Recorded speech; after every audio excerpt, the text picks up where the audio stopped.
Hi, this is एक annual achievement channel. तो भाई चालू करते हैं, वापस से आते हैं अपनी सीरीज पे। और सीरीज क्या है सर, खत्म हो चुकी थी पूरी प्लेलिस्ट। ठीक है, प्रिंसिपल ऑफ मैक्रोइकोनॉमिक्स का आपका एग्जाम है, तो बच्चों ने बोला भैया पेपर सॉल्व करवा दो एक बार, तो उन्होंने पेपर भेजे हैं, तो वो पेपर सॉल्व करवाते हैं। तो अगर आप चाहते हो, आपके पास कोई पेपर है और आप वो सॉल्व करवाना चाहते हो, तो ये ईमेल आईडी है, आप इस पे मेल कर देना क्वेश्चन पेपर को, मैं सॉल्व करने की कोशिश करूंगा भाई। ईमेल आईडी है विवेक इकोनॉमिक्स 1@gmail.com।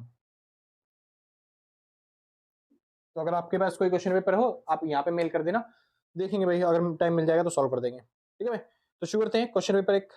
तो क्वेश्चन पेपर आपको मिल जाएगा सर डिस्क्रिप्शन में लिंक दे रखा हुआ, वहाँ पे जाके क्वेश्चन पेपर डाउनलोड कर सकते हो, या फिर कोशिश करूंगा तो साइड में लगा दूंगा, डाउनलोड कर लेना, डिस्क्रिप्शन में मिल जाएगा लिंक आपको। ठीक है भाई, तो ये BA प्रोग्राम वालों का है, जनरल इलेक्टिव का क्वेश्चन पेपर है। ठीक है, क्वेश्चन में पहला क्वेश्चन क्या रहा है भाई, explain the steps involve in the estimated of national income and also explain the income method of national income estimation.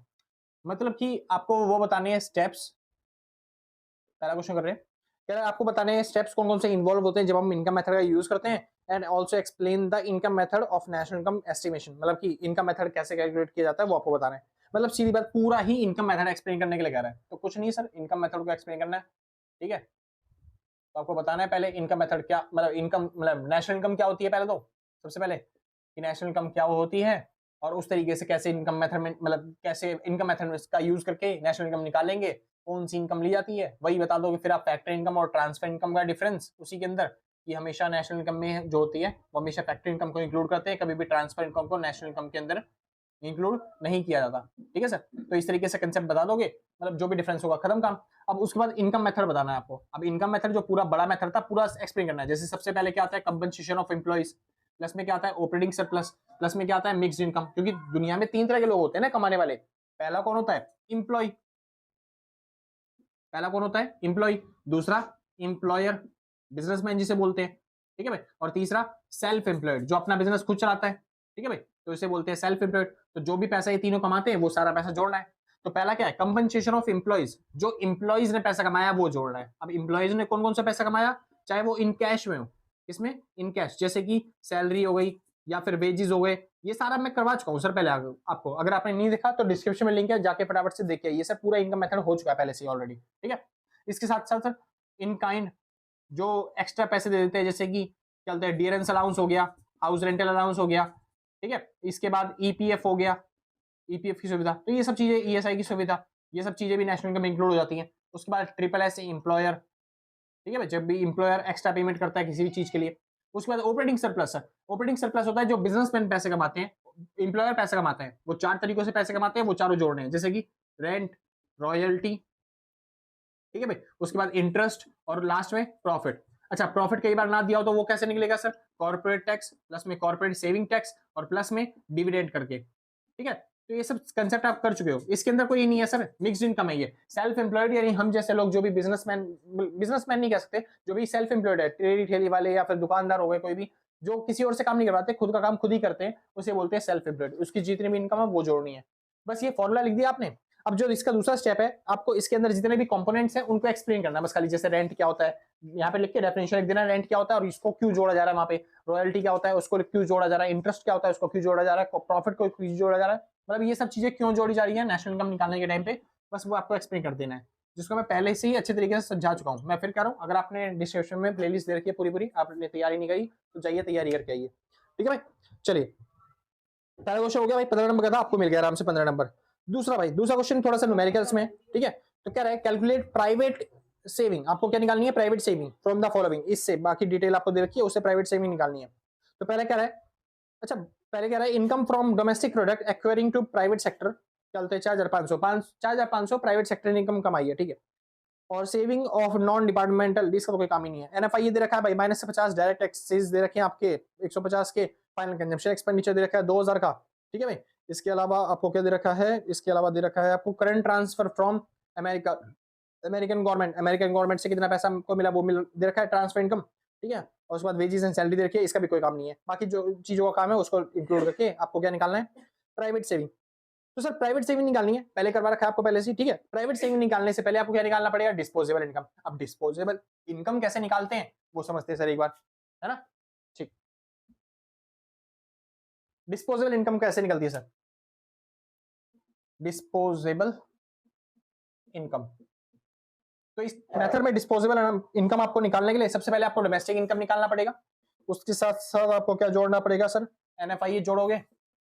उसके बाद जो भी ट्रांसफर इनकम मिली थी ना आपको अब्रॉड से, यानी कि ट्रांसफर इनकम, ट्रांसफर इनकम, ये प्लस का साइन है सर, ये भी प्लस का साइन है, ठीक है। ये भी जो भी आपको ट्रांसफर इनकम मिली है कहां से? अब्रॉड से, विदेशों से, वो आपको लेनी है, ठीक है। इसके बाद लास्ट में प्लस में आपको क्या जोड़ना है सर? जो सॉरी जोड़ना क्या है, टैक्स दे रखा है ना शायद, हाँ, तो माइनस कर देना आपको जो भी आपको टैक्स दे रखा है, डायरेक्ट टैक्स, ठीक है भाई। जो भी आपको पर्सनल डायरेक्ट टैक्स दे रखा है वो आपको माइनस कर देना है, बस दिख रहा है सर। चलिए वो आपको माइनस कर देना, आपका निकल जाएगा आराम से। तो एक बार निकाल लेते हैं डिस्पोजेबल इनकम। सबसे पहले देखिए सर, डोमेस्टिक इनकम कितनी दे रखी है? डोमेस्टिक इनकम, प्राइवेट सेक्टर जो भी इनकम कमाता है उसी को बोलते हैं। सबसे पहले दे रखा है इनकम फ्रॉम डोमेस्टिक प्रोडक्ट, ठीक है भाई, कितना? 4500। चलिए जी 4500 प्लस में एनएफआई दे रखा है आपको, देखो एनएफआई, हाँ जी माइनस में दे रखा है, ये कितना? माइनस का 50, तो बस माइनस का 50 लिख देना है। प्लस में ट्रांसफर इनकम अब्रॉड की, हाँ जी दूसरे पेज पे दे रखी थी, ठीक है, इसमें अलग पेज है, तो ये हो गया 80। और उसके बाद माइनस में डायरेक्ट पर्सनल टैक्स दे रखा है आपको, है जी, देखो था तो डायरेक्ट पर्सनल टैक्स 150 का भाई, तो 150 यहाँ माइनस हो गया। बस इसको सॉल्व करना है, बस खाली ये प्लस माइनस क्या हो जाएगा? माइनस। तो ये 150 और ये हो गया 200, 200 इसमें चले गए 300, तो ये बच गया 380, ये हो गया 4380। सिंपल इतना, खत्म भाई। इसके अलावा अब आपको क्या निकालना था? मेन चीज, personal private saving, private saving. अब आपने डिस्पोजेबल इनकम निकाल लिया। अब इनकम क्या आती है सर? जो भी आपकी पास इनकम आती है उनमें से कुछ पैसे आप कंज्यूम करते हो, क्या सिखा गया? हाँ जी, ऐसे समझाता हूँ भाई, सुनिए। डिस्पोजेबल इनकम, डिस्पोजेबल इनकम, तो जो भी आपके पास इनकम आती है उसमें से कुछ पैसे आप क्या करते हो? सेव करते हो, और कुछ पैसे क्या करते हो? आप कंज्यूम कर देते हो, कुछ पैसे आप खा जाते हो, है ना। चलिए, तो इनकम आपको मिल गई है 4380, और कुछ पैसे आप सेव करते हो, वही आपको सेविंग निकालने के लिए क्या रहा है? प्लस में कुछ पैसे जो आप खा जाते हो। खाते कितने हो सर? लास्ट में लिखा हुआ है प्राइवेट सेक्टर का फाइनल कंजम्पशन एक्सपेंडिचर 2000 का, यानी वो 2000 रुपए खा जाते हैं। तो 2000 प्लस का इधर क्या हो जाएगा? माइनस का, यहाँ पे बच गया 2380, जो कि आ गया सेविंग, ठीक है भाई, कोई दिक्कत नहीं। तो यहां से निकल गया आपका प्राइवेट सेविंग। सिंपल से, बस छोटा सा क्वेश्चन था, 15 नंबर का क्वेश्चन था, आपने आराम से कर लिया। आसान था ना? बहुत अच्छे सर, ऐसे ऐसे क्वेश्चन आ रहे हैं, ये तो आराम से पास हो जाओगे आप, ठीक है। इसके बाद देखते हैं भाई, क्वेश्चन नंबर देखिए तीसरा। तीसरा क्वेश्चन क्या है? What is the difference between intermediate and final goods? Sir आपको मैंने पहले करवा दिया, इंटरमीडिएट गुड्स हमेशा चलते हैं नेशनल इनकम में, कभी नहीं जुड़ते, फाइनल गुड्स हमेशा नेशनल इनकम में जुड़ते हैं, ठीक है। बस वही आपको डिफरेंस किधर लिखना है, लिखाऊं क्या यहाँ पे भी? ये रहा सर, देखो ये रहे इंटरमीडिएट गुड्स और ये रहे फाइनल गुड्स। मैं ये सब जब पहले करवा चुका हूँ, तो अगर आप करना चाहते हो अच्छे तरीके से तो डिस्क्रिप्शन में लिंक है, फटाफट जाइए वहां पे देख के पूरी पूरी प्लेलिस्ट, ठीक है। इंटरमीडिएट गुड्स और फाइनल गुड्स। अब इंटरमीडिएट गुड्स क्या होते हैं? ऐसे गुड्स जो चलते हैं जो प्रोडक्शन लाइन के अंदर होते हैं, जैसे कि रॉ मटेरियल हो गया, जैसे कि वर्क इन प्रोग्रेस वाले गुड्स हो गए, जो आधे बने हुए गुड्स है वो। फाइनल गुड्स जो बनके तैयार हो चुके हैं, समझे, फिनिश गुड्स जिसे बोलते हैं, तो उसे बोलते हैं फिनिश गुड्स। तो क्या हो गया? फिनिश गुड्स, फाइनल गुड्स, ठीक है। इनको यूज करता है हमेशा कंज्यूमर, या फिर प्रोड्यूसर भी यूज कर सकते हैं, या फिर गवर्नमेंट भी यूज करती है। लेकिन इंटरमीडिएट गुड्स जो होते हैं, जो भी बनी रहे होते हैं रॉ मटेरियल, इनको केवल प्रोड्यूसर ही यूज करता है, प्रोडक्शन, अपना प्रोडक्शन बढ़ाने के लिए। इसके बाद जो इंटरमीडिएट गुड्स होते हैं, इनके प्राइसेस जो होते हैं वो चेंज होते रहते हैं, इनके प्राइस बढ़ते करते रहते हैं, क्योंकि हम उसके अंदर वैल्यू एडिशन कर सकते हैं ना, वैल्यू इसकी बढ़ सकती है आराम से, लेकिन इनके प्राइस में चेंज नहीं होता, क्योंकि इसमें अंदर वैल्यू एडिशन नहीं होता। कस्टमर इसे खरीदते हैं सेटिस्फेक्शन के लिए, इसे खरीदा जाता है किसके लिए? प्रॉफिट के लिए। सिंपल ना, बस इतना सा डिफरेंस है। नेशनल इनकम में फाइनल गुड्स इंक्लूड होते हैं, इंटरमीडिएट गुड्स को नेशनल इनकम में इंक्लूड नहीं करते। क्यों इंक्लूड नहीं करते? क्योंकि उसने दूसरा क्वेश्चन वही पूछा है, नेशनल इनकम में इंटरमीडिएट गुड्स को इंक्लूड क्यों नहीं करते? तो बस एक छोटा सा रीजन है, प्रॉब्लम ऑफ डबल काउंटिंग की वजह से, दोहरी गणना की समस्या की वजह से हम चलते नेशनल इनकम में इंटरमीडिएट गुड्स को इंक्लूड नहीं करते। क्यों? अगर डबल मतलब डबल काउंटिंग कैसे कि आप एग्जांपल दे देना वहां पे, जैसे ए बंदा है, ए एक बंदा है ए, जिसने 0 रुपए का है, खेती बाड़ी कर रहा था वो, और उसने 100 रुपए का गेहूं बना दिया, वीट बना दी, ठीक है। उसको उसने दुकान में मार्केट में जाके बेचा, 50 रुपए का किसी और को, 50 रुपए का किसी और को।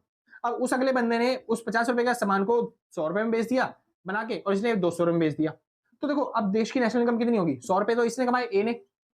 बी ने कमाए कितने रुपए? 50 रुपए। और सी ने कमाए कितने? 150 रुपए। यानी कि 150, 100 और 150, यानी टोटल मिला के हो गया 300 रुपए देश की नेशनल इनकम बनी। अब इस तरीके से निकालोगे ना तो गड़बड़ हो सकती है कि हम उसका ये बात सोच सकते हैं कि इसने 50 रुपए नहीं, इसने 100 रुपए कमाए। बच्चे ये गलती कर देते हैं कि वो देखते नहीं कि 50 रुपए उसने खर्चा भी तो किया था, उसको पे भी तो किए थे। है ना, वो खाली इनका डिफरेंस लेने की बजाय वो ये वाला प्राइस ले लेते हैं। ऐसा नहीं करना होता। अगर आप ये वाला प्राइस ले रहे हो तो सबसे बेस्ट रहता है कि आप फाइनल गुड्स का प्राइस लो, यानी फाइनल गुड्स, इसकी जरूरत नहीं है फिर तो। 300 रुपए आपकी इनकम वैसे भी आने वाली है जब आप हर एक की इनकम जोड़ोगे, और 300 रुपए आपकी इनकम वैसे भी आने वाली है जब आप फाइनल गुड्स का प्राइस लोगे। 200 रुपए यहाँ पे, 100 रुपए यहाँ पे, बस फाइनल गुड्स का प्राइस ले लो 300 रुपए, बस वही आगे आपकी क्या, नेशनल इनकम। सिंपल। हाँ जी, तो प्रॉब्लम ऑफ डबल काउंटिंग से बचने के लिए हम क्या करते हैं, फाइनल गुड्स को यूज करते हैं नेशनल इनकम निकालने के टाइम पे। बस वही क्वेश्चन पूछा था, इसका जो सेकंड पार्ट है वो। अच्छा हाँ, एक और चीज हो, वो पूछ रहा है बीच में, in which these category of capital goods such as factories and machinery falls. मतलब कि इंटरमीडिएट गुड्स होंगी या फिर फाइनल गुड्स होंगी, आपको बताना है बस। क्या ये फैक्ट्रीज और मशीनरी, जो फैक्ट्रीज हैं या फिर जो मशीनरी है, ये इंटरमीडिएट गुड्स हैं या क्या बोलते हैं फाइनल गुड्स हैं, ये आपको समझा रहा है। अब समझिए ध्यान से। जैसे फैक्ट्रीज है, नाम से ही पता चल रहा है फैक्ट्रीज कौन यूज करेगा सर, कंज्यूमर यूज करेगा, प्रोड्यूसर यूज करेगा, जाहिर सी बात है प्रोड्यूसर यूज करता है। तो फैक्ट्रीज क्या बन गई, इंटरमीडिएट गुड्स। लेकिन नहीं, यहीं पे आप गलती कर दोगे। जो फैक्ट्री होती है वो क्या होती है, अब इसकी वैल्यूएशन करके हम बना के दोबारा बेच सकते हैं एक चीज को, नहीं जी। तो एक तरीके से ये जो फैक्ट्रीज है वो यूज कौन करता है, प्रोड्यूसर यूज करता है, लेकिन प्रॉफिट कमाने के लिए यूज करता है। लेकिन वो क्या होता है, अपने खुद के पर्सनल यूज के लिए, सेटिस्फेक्शन के लिए, ताकि आपका बिजनेस चला पाए। तो एक तरीके से फैक्ट्रीज जो होती है वो फाइनल गुड्स होती है। सिंपल, ठीक है। और उसके बाद वो कह रहा है मशीनरीज। अब मशीनरी इंटरमीडिएट गुड्स होती है या फिर फाइनल, अब डिपेंड करता है सर। अगर मशीनरी आपकी बन रही है, अभी रॉ मटेरियल की तरह यूज की जा रही है, जैसे कि हम पंखे बना के बेचते हैं, तो हमने उसकी पंखे की मोटर भी तो मशीनरी है ना। तो पंखे के अंदर जो मोटर लगेगी तो वो मोटर क्या हो गया, रॉ मटेरियल है ना सर। तो वो मशीन होने के बाद भी क्या रॉ मटेरियल की तरह यूज की जा रही है, यानी वो क्या बन गई, इंटरमीडिएट गुड्स। और वहीं पे अगर वो पंखे की बात करी जाए, पूरा पूरा पंखा, तो पंखा लोग कस्टमर भी यूज करते हैं, तो वो भी मशीन है ना। तो मशीन डिपेंड करता है कि वो कस्टमर यूज कर रहा है या फिर प्रोड्यूसर यूज कर रहा है। तो आप ये मतलब क्या रहा कि फाइनल गुड्स है इंटरमीडिएट गुड्स, बोल देना डिपेंड्स, ठीक है। और उसके बाद एग्जांपल डाल देना, ये डिपेंड करता है कि कौन यूज कर रहा है उसे, रॉ मटेरियल मतलब कंज्यूमर यूज कर रहा है या प्रोड्यूसर यूज कर रहा है। सिंपल था ना। एक सेकंड भाई, हाँ भाई श्योर है। चलिए भाई, तो शुरू करने से पहले सर, अगर आप नोट्स परचेज करना चाहते हो इस सब्जेक्ट के, नहीं मतलब किसी भी सब्जेक्ट के, तो आप इस नंबर पर कांटेक्ट करके नोट्स परचेज कर सकते हो। नंबर देखा है 8059639586, ठीक है भाई। तो इस नंबर पर कांटेक्ट करके आप आराम से नोट्स परचेज सकते हो, जो भी सब्जेक्ट के चाहते हो आप, ठीक है भाई। बस कोशिश करना कि व्हाट्सएप पे करो, ठीक है, क्योंकि दिक्कत हो जाती है अगर आप फोन कर देते हो तो। आगे चलते हैं भाई, क्वेश्चन नंबर तीसरा हो गया था। क्वेश्चन नंबर आते हैं चौथे पे, कह रहा है explain the component of current account and capital account of balance of payment in the India. देखिए ध्यान से, तो बैलेंस ऑफ पेमेंट आपको पहले से सिखा रखा है। बैलेंस ऑफ पेमेंट क्या होता है, एक स्टेटमेंट होती है, एक क्या होती है, एक पर्चा होता है, एक स्टेटमेंट है। ये क्या है, statement, it is a statement, ठीक है। जिसके अंदर क्या करते हैं हम रिकॉर्ड करते हैं, क्या रिकॉर्ड करते हैं सर, इकोनॉमिक ट्रांजेक्शन्स को, इकोनॉमिक ट्रांजेक्शन्स को। बैलेंस ऑफ पेमेंट क्या है, एक स्टेटमेंट है जिसके अंदर हम इकोनॉमिक ट्रांजेक्शन को रिकॉर्ड करते हैं। कौन से इकोनॉमिक ट्रांजेक्शन, जो भी एक कंट्री दूसरे कंट्री से ट्रांजेक्शन करती है ना, उसी ट्रांजेक्शन को इसको अंदर रिकॉर्ड किया जाता है। जैसे इंडिया और अमेरिका जो है, जिन ट्रांजेक्शन को करता है एक दूसरे देशों के साथ, उन्हीं ट्रांजेक्शन को किस में रिकॉर्ड करते हैं, एक पर्चे में। उसी पर्चे को, उसी स्टेटमेंट को बोलते हैं क्या, बैलेंस ऑफ पेमेंट। तो it is a statement in which economic transaction are recorded from a country to across the world. Simple, बहुत अच्छे। तो यहाँ पे क्या होता है, बैलेंस ऑफ पेमेंट में इकोनॉमिक ट्रांजेक्शन रिकॉर्ड होते हैं। अब ये बात आती है इकोनॉमिक ट्रांजेक्शन है क्या। अब ये इकोनॉमिक जो ट्रांजेक्शन होते हैं, मतलब विदेशों से जो हम लेन देन करते हैं, वो बेसिकली 4 तरह के होते हैं। पहली चीज तो होते हैं विजिबल आइटम का लेन देन, विजिबल आइटम्स का लेन देन, यानी ऐसे आइटम जिनको मैं देख भी सकता हूं, समझ में, इसको बोलते हैं दृश्य मदें, ठीक है भाई। उसके बाद दूसरा होता है इनविजिबल आइटम। अच्छा, इसके अंदर जैसे कि एक्सपोर्ट इंपोर्ट नहीं करते कोई भी सामान, हम वो सामान आते हैं एक्सपोर्ट इंपोर्ट करने वाले सामान। जैसे हमने कोई भी सामान बेच दिया, साबुन बेच दिया, प्लास्टिक की कुर्सियां बेच दी, या फिर टेबल, घड़ी, चेयर, कुछ भी, जो भी सामान हम एक्सपोर्ट इंपोर्ट करते हैं वो सारे सामान इसके अंदर आते हैं, विजिबल आइटम के अंदर, जो हम विदेशों से ट्रेड करते हैं। दूसरा होता है इनविजिबल आइटम। इनविजिबल आइटम मतलब अगर हम कोई सर्विसेज बेचते हैं तो वो इस आइटम के अंदर आती है, इनविजिबल आइटम के अंदर। जैसे कि बैंक वाले सर्विस प्रोवाइड करते हैं, एलआईसी वाले सर्विस प्रोवाइड करते हैं, समझे, ये सब आइटम इसके अंदर आते हैं इनविजिबल आइटम में। उसके बाद आता है ट्रांसफर आइटम। अब ये ट्रांसफर आइटम क्या है, जो भी हमें विदेशों से मिलता है ट्रांसफर पेमेंट के तौर पे, फैक्टर इनकम नहीं, ट्रांसफर इनकम। जैसे कि हम ग्रांट्स ले रहे हैं विदेशों से, डोनेशन ले रहे हैं, ये सब चीजें क्या है, एक तरफा होती है, वन साइडेड होती है। ऐसा कुछ नहीं है कि बदले में हमें कुछ देना पड़ेगा। जैसे बाकी दोनों आइटम क्या है, पहले में क्या है, हमने कोई सामान प्रोवाइड किया, एक्सपोर्ट किया, बदले में पैसा मिलने वाला है। हमने कोई सामान इंपोर्ट किया, बदले में हम पैसे पेमेंट करेंगे। ये डबल साइडेड ट्रांजेक्शन है, जिसको हम फैक्टर ट्रांजेक्शन बोलते हैं। ऐसे इनविजिबल आइटम, हम सर्विस प्रोवाइड करते हैं या सर्विस लेते हैं, तो बदले में पेमेंट रिसीव या पे करते हैं। सिंपल ना। तो ये भी क्या हो गई, फैक्टर इनकम हो गई, फैक्टर ट्रांसफर हो गई लोगों के लिए, ठीक है। लेकिन ट्रांसफर आइटम क्या होते हैं, ऐसे आइटम जो वन साइडेड होती है, बस खाली हम बस खाली लिए जा रहे हैं, बदले में कुछ पेमेंट करनी ही नहीं है। सिंपल सर, जैसे ग्रांट्स, डोनेशन, ये सब चीजें, वो भी बैलेंस ऑफ पेमेंट के अंदर आती है। अब इकोनॉमिक ट्रांजेक्शन के अंदर बैलेंस ऑफ पेमेंट के, ठीक है। चलिए इसी पर्चे में रिकॉर्ड होती है। इसके अलावा कैपिटल आइटम, कैपिटल आइटम क्या है भाई? ऐसे ट्रांजेक्शन जिनको हम पोजेस नहीं कर सकते, पोजेशन नहीं ले सकते, हाँ ऑनरशिप ले सकते हैं, ऑनरशिप ले सकते हैं। जैसे कि फॉर एग्जांपल मैंने अमेरिका में घर ले लिया, अब अगर मैं कार लेता तो वो उसके अंदर आता विजिबल आइटम के अंदर, क्योंकि मैं कार वहां से लेके आ सकता हूं, उसको इंपोर्ट कर सकता हूं, ठीक है। लेकिन कैपिटल आइटम के अंदर क्या आएगा? जैसे मैंने वहां पे घर लिया है, अब घर मेरा तो है घर, लेकिन मैं उसका मालिक तो हूं, लेकिन मैं उसको वहां से जमीन को उठा के यहाँ पे ला नहीं सकता ना, इस वजह से मैं उसका पोजीशन नहीं ले सकता, मतलब कि ऑनरशिप ले सकता हूं, मैं उसका मालिक हूं, लेकिन अपनी जगह पे मतलब मूवेबल प्रॉपर्टी नहीं है। सेम ऐसे ही अगर आपने किसी कंपनी में इन्वेस्टमेंट कर दी, फॉरेन डायरेक्ट इन्वेस्टमेंट, तो उसे भी क्या बोलेंगे हम? Capital item. सिंपल सा, कोई दिक्कत तो नहीं ना? बढ़िया। अब समझिए ये जो आइटम है कहां पे रिकॉर्ड होते हैं? इकोनॉमिक ट्रांजैक्शन के तौर पे रिकॉर्ड होते हैं, किसके अंदर? बैलेंस ऑफ पेमेंट में। अब जो बैलेंस ऑफ पेमेंट है एक स्टेटमेंट है, अब ये छोटी सी स्टेटमेंट के अंदर ना रिकॉर्ड करने का तरीका होता है। इसके अंदर हम दो अकाउंट बनाते हैं। कितने अकाउंट बनाते हैं? दो अकाउंट। एक अकाउंट का नाम होता है करंट अकाउंट और एक अकाउंट का नाम होता है कैपिटल अकाउंट। एक पर्चे के अंदर हम बनाते हैं दो अकाउंट, कैपिटल अकाउंट और करंट अकाउंट। उन्हीं अकाउंट्स के अंदर इनको रिकॉर्ड किया जाता है। बेसिकली समझाता हूं, मान लेते हैं ये है एक पेज, जो कि कौन सा पेज है? बैलेंस ऑफ पेमेंट का। तो यहाँ पे बैलेंस ऑफ पेमेंट के जितने भी ट्रांजेक्शन है वो लिखे जाएंगे।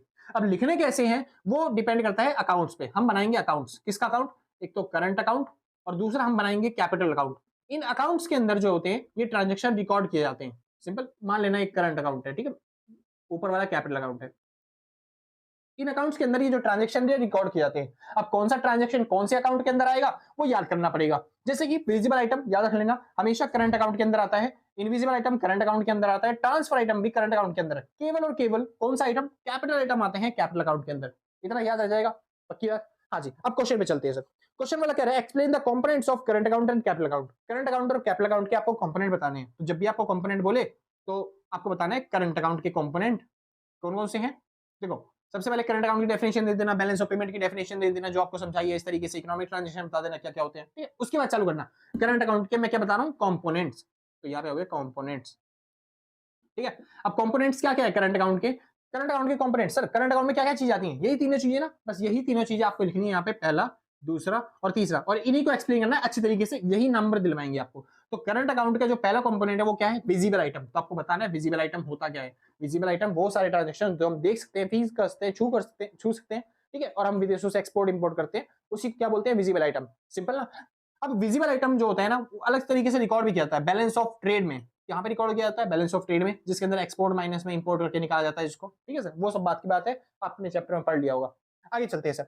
इसके अलावा इनविजिबल आइटम बताने हैं आपको। इनविजिबल आइटम क्या होते हैं, ठीक है, वो कैसे रिकॉर्ड होते हैं। उस पर ट्रांसफर आइटम बताने हैं, ट्रांसफर आइटम होते क्या है, वो सब कैसे काम करते हैं। सिंपल, बस आपको ये एक्सप्लेन करना है। करंट अकाउंट हो गया। अब आपको बताना है कैपिटल आइटम। अब कैपिटल आइटम क्या है sir? Capital item, sorry, capital account के कंपोनेंट। कैपिटल अकाउंट के कंपोनेंट केवल एक ही है, कैपिटल आइटम। तो आप केवल एक पॉइंट तो बताओगे नहीं कि कैपिटल आइटम ही इसके अंदर आता है, बस खाली आपको थोड़े एक्स्ट्रा बताने पड़ेंगे। वो एक्स्ट्रा क्या है? वो इसके एग्जांपल्स है। जैसे कि कैपिटल आइटम में क्या क्या चीज आती है, मैंने अभी बताया। आप कोई जमीन परचेज करते हो वहां से, है ना, या फिर आप कोई इन्वेस्टमेंट करते हो जिसको हम बोलते हैं foreign direct investment. Foreign direct investment, simple sir, sorry भाई। तो एफडीआई, तो एफडीआई हो गया, या फिर दूसरा पॉइंट हो गया एफआईआई। इनको एक्सप्लेन करना है बस खाली, ठीक है। फॉरेन डायरेक्ट इन्वेस्टमेंट मतलब विदेशी कंपनियां जब हमारे देश में आके इन्वेस्ट करती हैं, ठीक है, कितना? 10% से ज्यादा, तो उसको बोलते हैं फॉरेन डायरेक्ट इन्वेस्टमेंट। अगर विदेशी कंपनी हमारे देश में आके इन्वेस्ट करती हैं कितना? 10% से कम, तो उसको क्या बोलते हैं? Foreign institutional investment. सिंपल, ये सारी इन्वेस्टमेंट इसमें आते हैं। या फिर तीसरा ऑप्शन सर बैंकिंग ट्रांजेक्शन। तो बैंक वाले एक दूसरे से जो ट्रांजेक्शन करते हैं वो भी ट्रांजेक्शन इसके अंदर आएंगे, ठीक है। और अगला पॉइंट गवर्नमेंट के official transaction, government official transaction. या फिर ई मतलब अगला पॉइंट जैसे कि एनआरआई के डिपॉजिट, कोई विदेशों में बंदा रहता है तो अपनी फैमिली को यहाँ पे पैसे भेज रहा है, तो वो एनआरआई डिपॉजिट्स। तो ये सब इनकम क्या होती है यहाँ पे, कहाँ पे? कैपिटल अकाउंट के अंदर रिकॉर्ड की जाती है। सिंपल, बस ये वाला टॉपिक आपका खत्म। बस आपको कंपोनेंट बताने थे कैपिटल अकाउंट और करंट अकाउंट के। कह रहा है why overall balance of payment is always in equilibrium, मतलब कि जो बैलेंस ऑफ पेमेंट होता है वो हमेशा इक्विलिब्रियम में क्यों होता है? क्योंकि कोई भी अपनी इकोनॉमी को अनबैलेंस नहीं दिखाना चाहता, लॉस में नहीं दिखाना चाहते। और इक्विलिब्रियम में करते कैसे हैं? तो वर्ल्ड बैंक से हम लोन लेके आते हैं जिसमें जो भी हमारा घाटा होता है उसको इक्विलिब्रियम में दिखा देते हैं। सिंपल सर, इस तरीके से खत्म भाई। आगे चलते हैं क्वेश्चन नंबर 5। क्वेश्चन नंबर 5 में समझते हैं एक बार ठीक से, अच्छे तरीके से, क्योंकि भाई न्यूमेरिकल से, ठीक है।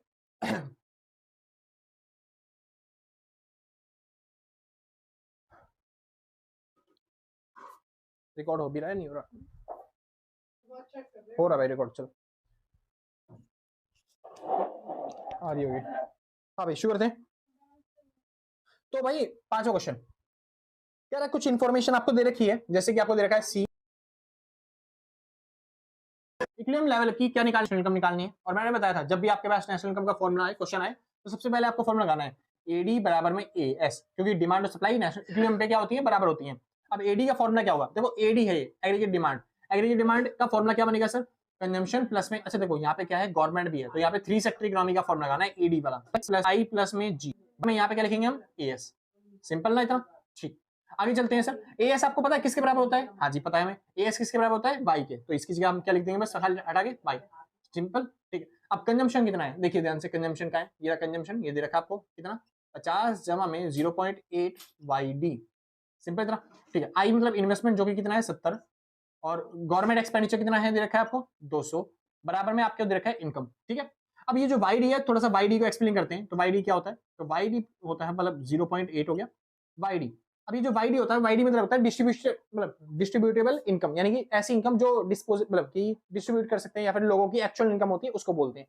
अब वो एक्चुअल इनकम कैसे निकलेगी, सोचिए, जो पहले हमारी इनकम होती थी ना वाई, उनमें से सबसे पहले हम क्या भरते हैं, हम भरते हैं टैक्स, क्या भरते हैं उस पर टैक्स, तो उसमें से माइनस करना पड़ेगा क्या टैक्स, और फिर उसमें प्लस करेगा जो भी टैक्स रिसिप्ट होती है हमारी, टोटल रेवेन्यू होती है वो प्लस करना पड़ेगा, यानी टीआर प्लस करना पड़ेगा, तब आपको मिलती है पूरी पूरी मतलब वाई डी, ठीक है सर। बस इसको सॉल्व कर लेते हैं, इसकी जगह लिखा बस खाली मैंने ये ब्रैकेट के वाला, ठीक है।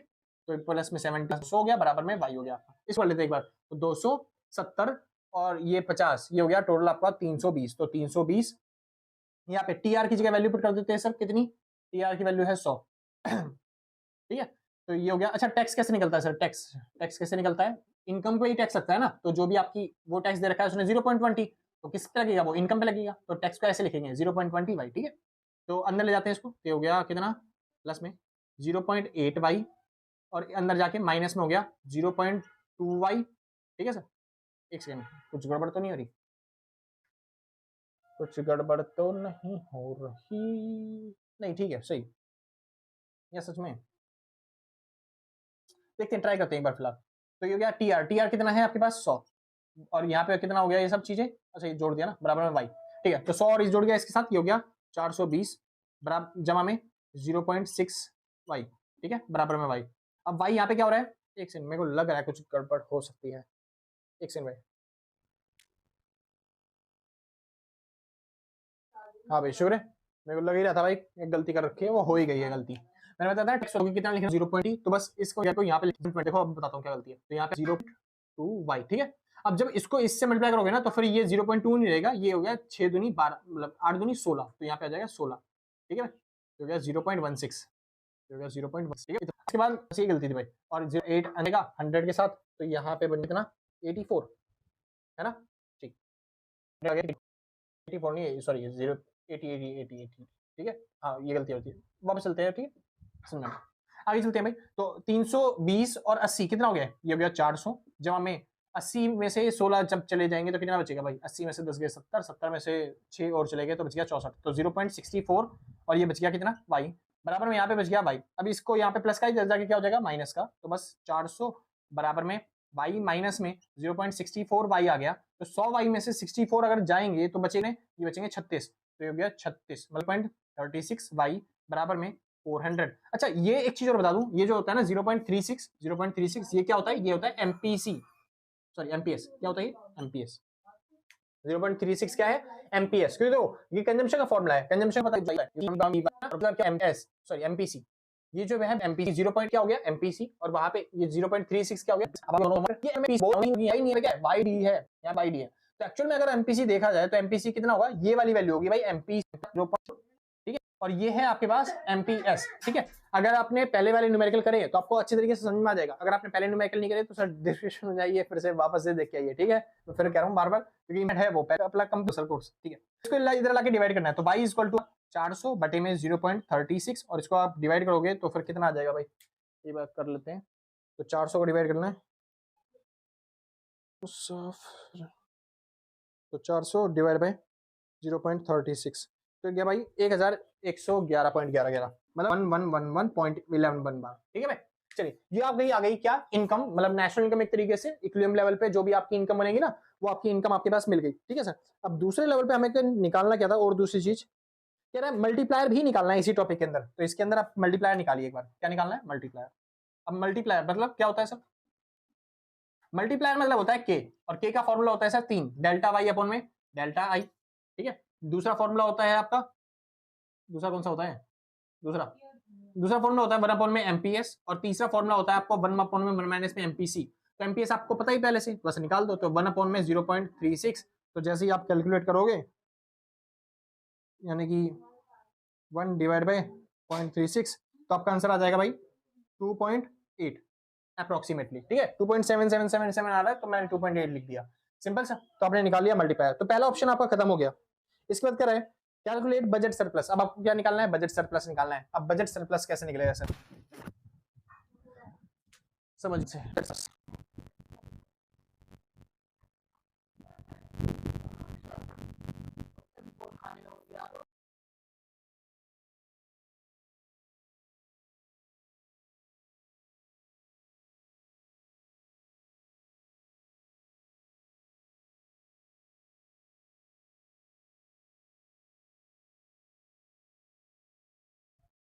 हाँ भाई शुक्र है। चलिए दूसरा टॉपिक आता है सर, दूसरा टॉपिक आता है बजट सरप्लस का। तो आपको बजट सरप्लस निकालना है। बजट सरप्लस कैसे निकलेगा, जो भी रेवेन्यू होता है उसमें से क्या घटा दो, एक्सपेंडिचर घटा दो बस खाली। अब देखो गवर्नमेंट के एक्सपेंडिचर कितने थे, देखो ये दे रखा, गवर्नमेंट एक्सपेंडिचर कितने हैं 200। अब बस रेवेन्यू घटाना है, गवर्नमेंट को इनकम कहां से मिलती है, तो गवर्नमेंट की रिसिप्ट पहले दे रखी है आपको, एक तो 100 प्लस में गवर्नमेंट टैक्स से भी तो पैसा कमाती है ना, रेवेन्यू रिसिप्ट भी तो होती है। गवर्नमेंट की सिर्फ 100 तो है फिक्स है, लेकिन गवर्नमेंट टैक्स से भी पैसा कमाती है, तो गवर्नमेंट की वो भी इनकम है। अब गवर्नमेंट की टैक्स वाली इनकम लिखते हैं, तो गवर्नमेंट की टैक्स वाली इनकम कितनी है 20%। किसका 20%, इनकम का 20%। अब वो इनकम कितनी निकली हमारी, वो ये रही, यानी कि आपको क्या लिखना है 0.20 वाई, है ना, ठीक है। अब ये जो वाई है, वाई की वैल्यू कितनी है 111, ठीक है, तो लिखते हैं 0.2 मल्टीप्लाई में 1111.1 बार प्लस में 100 माइनस में 200, तो इससे कट गया, बच गया यहाँ पे 100 माइनस करना है बस खाली उसका निकाल के। तो इसका 20% देख लो सर कितना होगा, तो ये हो गया 1111 मल्टीप्लाई में 02, ठीक है भाई, तो आ गया 222.2, ठीक है। अब इसमें प्लस करना है 100 और माइनस करना है 200, मतलब 100 माइनस करना है, 100 माइनस करेंगे इसमें से तो कितना चला जाएगा, ये बच गया कितना, अरे कितना हो गया,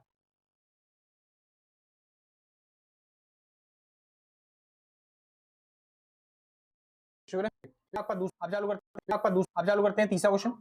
तीसरा क्वेश्चन में क्या कह रहा है सर, तीसरे क्वेश्चन में क्या, मतलब इसी के तीसरे पार्ट में कह रहा है लेवल है वो कितना 0.25%। इसे अब जो टैक्स लेके कर रहा है 0.20 को चढ़ना है, और आपका क्या जाएगा 0.25, बस ये इतना सा चेंज करना, और सारा क्वेश्चन आपको कल दोबारा मिलेगा, मेरी इतनी हिम्मत नहीं है कि मैं सारा दोबारा कर पाऊं, पर आराम से करना। ये आपका क्या जाएगा 0.25, बस ये इतना सा चेंज करना, और सारा क्वेश्चन आपको कल दोबारा मिलेगा, मेरे अंदर इतनी हिम्मत नहीं है कि मैं सारा दोबारा कर पाऊं, आराम से करना, आपका क्वेश्चन हो जाएगा, ठीक है। आज जो आंसर आया मेरे को कमेंट में बता, आपका ये आ रहा है मैं चेक कर लूंगा, कुछ नहीं करना, क्वेश्चन बस यहाँ पे टैक्स 0.25, मतलब यहाँ पे आ जाएगा 0.25 वाई करना, क्वेश्चन वाई बस यहाँ पे टैक्स 0.25, मतलब यहाँ पे आ जाएगा 0.25 वाई, 0.25 वाई, यानी कि यहाँ पे आ जाएगा 0.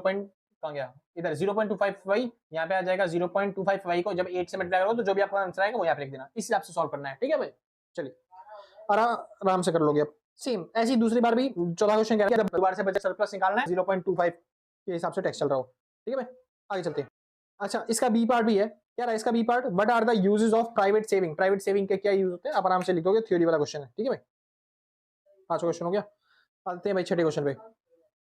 छठा क्वेश्चन भाई, छठे क्वेश्चन में भाई दो पार्ट हैं ए और बी, तो छठा क्वेश्चन कर लेते हैं, मार्कर भी नहीं चल रहा भाई।